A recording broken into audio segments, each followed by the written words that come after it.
Hello दोस्तों, नमस्कार। कैसे हैं आप लोग? उम्मीद करते हैं कि आप लोगों की तैयारियां अच्छे से चल रही होंगी। दोस्तों, आज के वीडियो में जो हमारा टॉपिक है वो बहुत ही महत्वपूर्ण है। जीन पियाजे, कोहलबर्ग और वाइगोत्स्की।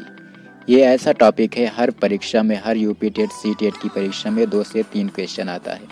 तो शुरू करते हैं जीन पियाजे से। दोस्तों, जीन पियाजे स्विट्जरलैंड के मनोवैज्ञानिक थे। उन्होंने स्वयं के बच्चों को अपनी खोज का विषय बनाया। बच्चों के बड़े होने के साथ साथ वे उनके मानसिक विकास का अध्ययन करते रहे, जिसके परिणाम स्वरूप उन्होंने जिन विचारों का प्रतिपादन किया उन्हें हम जीन पियाजे के मानसिक या संज्ञानात्मक विकास का सिद्धांत कहते हैं। दोस्तों, पियाजे ने बताया कि बच्चे का विकास उसके जन्म के साथ जुड़ा हुआ है। बच्चा कुछ जन्मजात प्रवृत्तियों और योग्यताओं जैसे चूसना, देखना, पकड़ना आदि के साथ पैदा होता है। शुरू में उसका बौद्धिक विकास कम होता है, लेकिन जैसे जैसे वह बड़ा होता जाता है उसका सोचने का तरीका, उसका बौद्धिक दायरा बढ़ता चला जाता है। जीन पियाजे ने अपने सिद्धांत में एक शब्द स्कीमा का प्रयोग किया है जो अक्सर पूछा जाता है, जिसका अर्थ होता है मानसिक संरचनाएं जो चिंतन के निर्माण प्रखंड है। ये स्कीमा शब्द आप याद कर लीजिए, क्योंकि ये अक्सर पूछा जाता है इसके बारे में, इसका क्या अर्थ होता है।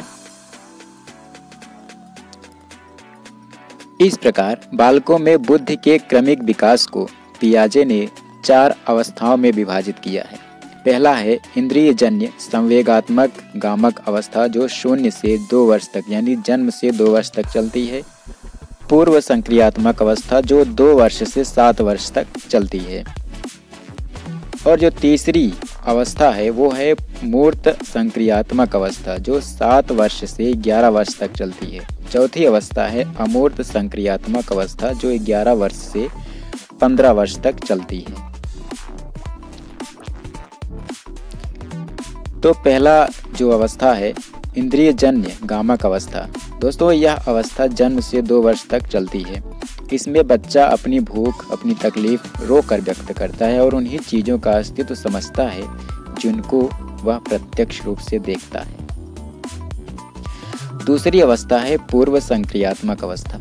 यह अवस्था 2 वर्ष की आयु से लेकर 7 वर्ष की आयु तक होती है। इस अवस्था में बच्चा अपने आसपास की वस्तुओं को पहचानना और उसमें अंतर करना सीख जाता है, और इसके साथ ही साथ बालक में भाषा का विकास भी प्रारंभ हो जाता है। याद रखिए, भाषा का विकास प्रारंभ हो जाता है। जो तीसरी अवस्था है मूर्त संक्रियात्मक अवस्था। दोस्तों, यह अवस्था 7 वर्ष से 11 वर्ष तक चलती है। इस अवस्था में बच्चे की वस्तुओं को पहचानने या फिर उनमें अंतर करने की क्षमता पूर्णतः विकसित हो जाती है। साथ ही वह चिंतन और तर्क करना भी शुरू कर देता है। भाषा विकास भी पूरी तरह से विकसित हो जाता है। चौथी अवस्था है अमूर्त संक्रियात्मक अवस्था। यह अवस्था 11 वर्ष के बाद की होती है। इस अवस्था में भाषा संबंधित योग्यता व संप्रेषणशीलता चरम पर होती है और बच्चा अच्छी तरह से सोचना सीख जाता है और समस्याओं को हल करना भी सीख चुका होता है। अब बात करते हैं लॉरेंस कोहलबर्ग की, जो अमेरिका के निवासी थे। दोस्तों, कोहलबर्ग का सिद्धांत नैतिक विकास की अवस्था का सिद्धांत कहलाता है। कोहलबर्ग ने बालक के नैतिक विकास को 3 स्तरों में बांटा है। पहला है पूर्व नैतिक स्तर, जो 4 साल से 10 वर्ष तक चलता है, और दूसरा है परंपरागत नैतिक स्तर, जो 10 से 13 वर्ष तक चलता है, और तीसरा है आत्मांगीकृत नैतिक स्तर, जो 13 वर्ष के बाद चलता है। दोस्तों, इन 3 स्तरों में 7 अवस्थाएं या सोपान होते हैं। पहला है पूर्व नैतिक स्तर। इसमें 3 अवस्थाएं होती हैं। पहला है आत्मकेंद्रित निर्णय अवस्था, दूसरा है आज्ञा व दंड की अवस्था, और तीसरा है अहंकार की अवस्था। और जो दूसरा स्तर है परंपरागत नैतिक स्तर, इसमें 2 अवस्थाएं होती हैं। इसमें भी 2 सोपान होते हैं। पहला है प्रशंसा की अवस्था और दूसरा है सामाजिक व्यवस्था के प्रति सम्मान की अवस्था। अब तीसरे स्तर की बात करते हैं, आत्मांगीकृत नैतिक मूल्य स्तर। इसमें भी 2 अवस्थाएं होती हैं। पहला है सामाजिक समझौते की अवस्था और दूसरा है विवेक की अवस्था। तो इस प्रकार लॉरेंस कोहलबर्ग ने नैतिक विकास के 3 स्तर और 7 अवस्थाओं की चर्चा की है। कहीं कहीं पे अवस्थाओं की भी चर्चा होती है। तो एक बात और नोट कर लीजिए कि नैतिक दुविधा या नैतिक तर्कड़ा की अवधारणा कोहलबर्ग द्वारा दी गई है। अगर कहीं ऐसा क्वेश्चन आता है तो आप इसको याद रखिएगा। दोस्तों अब हम बात करने चलते हैं वाइगोत्स्की के सिद्धांत की। दोस्तों वाइगोत्स्की महोदय रूस के मनोवैज्ञानिक थे। इनका सिद्धांत सामाजिक विकास का सिद्धांत कहलाता है। उनका मानना था कि बालक के विकास में समाज का विशेष योगदान होता है। वाइगोत्स्की के अनुसार शैशवावस्था में शिशु से सामाजिकता की उम्मीद नहीं होती। शिशु स्वार्थी होता है, उसका सामाजिक संपर्क का दायरा बहुत ही सीमित होता है। बाल्यावस्था में विद्यालय जाना जब वह प्रारंभ करता है तब उसका सामाजिक दायरा धीरे धीरे बढ़ना प्रारंभ हो जाता है।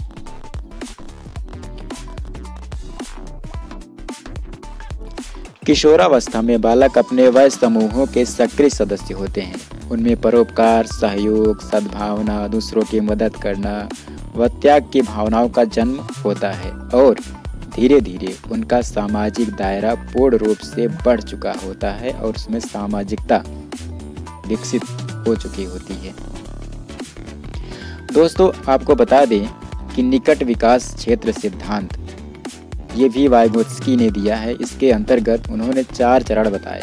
पहला है कि बालक दूसरों पर निर्भर रहता है और उनकी सहायता प्राप्त करता है। दूसरा है बालक स्वयं अपनी मदद करता है। तीसरा है बालक को किसी की मदद की जरूरत नहीं पड़ती। और चौथा है बालक हर क्षेत्र में कुशल और निपुण हो चुका होता है। दोस्तों अब इन व्याख्याओं के बाद आइए कुछ प्रश्न हल करते हैं और देखते हैं कि अब तक जो हमने व्याख्या की है उसमें से आपने कितना ऑब्जर्व किया है। तो पहला प्रश्न लेते हैं, प्रसिद्ध मनोवैज्ञानिक जीन पियाजे किस देश के निवासी थे? प्रसिद्ध मनोवैज्ञानिक जीन पियाजे किस देश के निवासी थे? तो इसका उत्तर हो जाएगा स्विट्जरलैंड।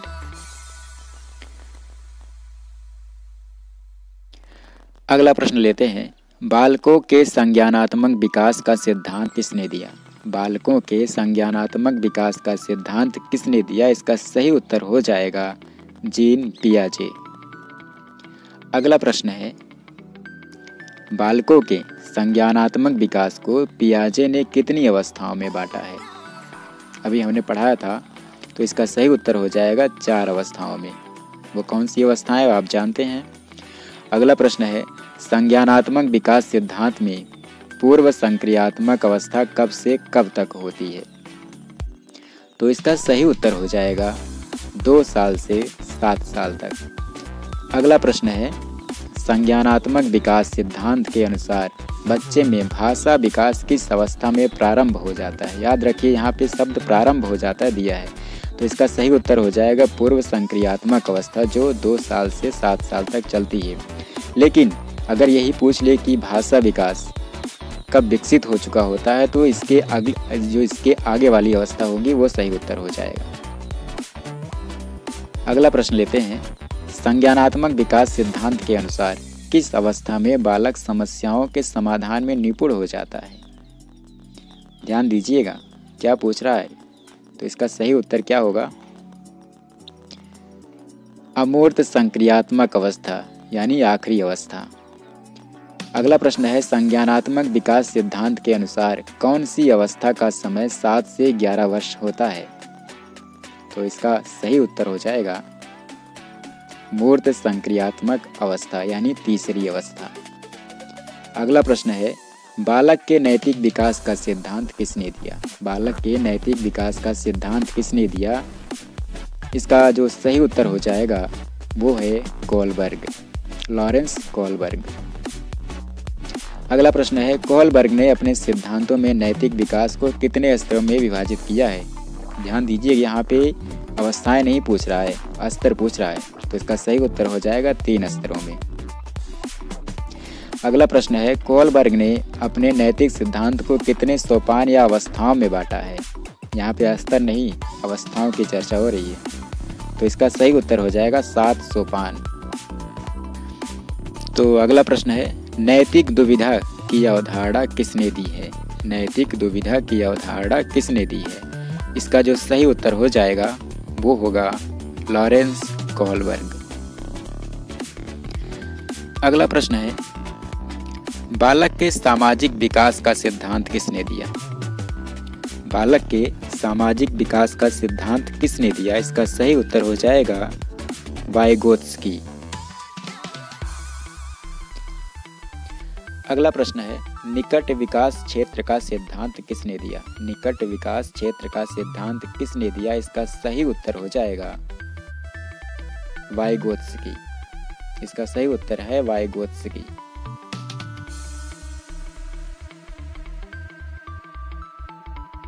तो दोस्तों, इस वीडियो में बस इतना ही। अगले वीडियो में फिर आएंगे हम एक महत्वपूर्ण टॉपिक के साथ।